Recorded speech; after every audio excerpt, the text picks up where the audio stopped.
is Joseph Noecker. I am the president and psychotherapist and coach for the Center for Self-Balance. Today we're going to talk a little bit about what suspends those thoughts and feelings in our mind that most of us would like to get rid of. And this sort of focuses around the idea of that we have thousands and thousands and thousands of thoughts and feelings that come and go through our consciousness all day long. And most of these we're not even aware that are happening. Those are not a problem. We could spend hours talking about where they come from, why they're there, but that's not really relevant.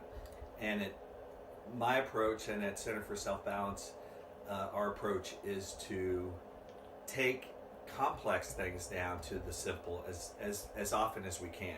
So we'll get into understanding what's at the root of things at times, but really ultimately we are geared toward helping you and all of us to move through things as quickly as possible, and to be able to develop tools that we can within ourselves to be able to manage ourselves throughout the day.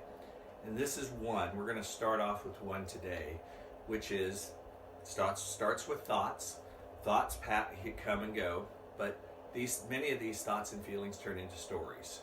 And when these stories come, these stories could be just a wide variety of different things. It could be, why is that person looking at me that way? I don't think that person likes me.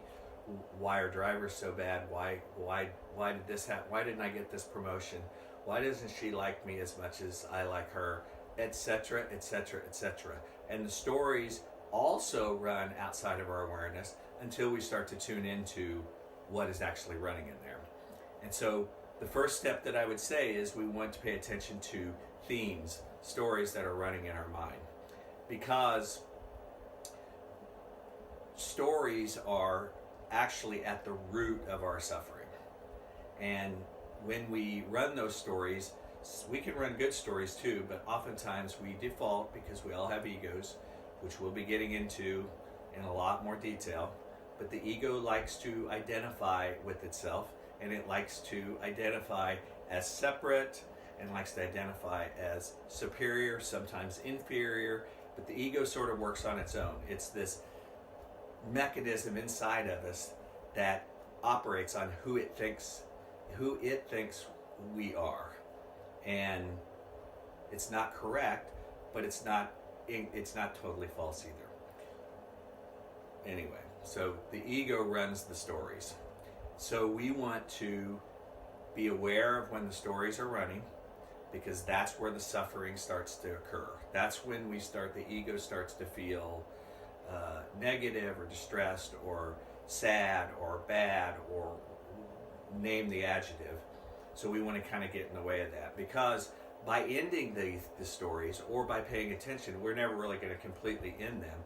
But by being able to pay attention to them and to note that, oh, that's a story that I am running, and I will now have the ability to be able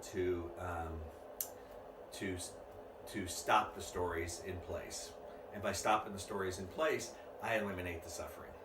The story creates a theme, that creates a feeling, that creates an emotion that knocks us out of balance.